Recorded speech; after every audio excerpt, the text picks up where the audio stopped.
करिया पछरी। तोर बिना सुना लागे बगिया के फुलवारी। कैसे मैया के जोत जलाबो, तोर मन कैसे लागे, तोर मन कैसे लागे सजना, तोर मन कैसे लागे।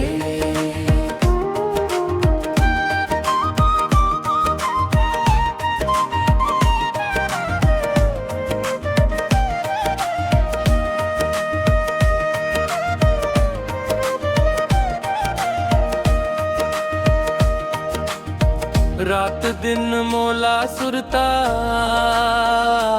थे तोर हाथ के बासी। शहर के चकाचौंध लागे मोला जैसे फांसी।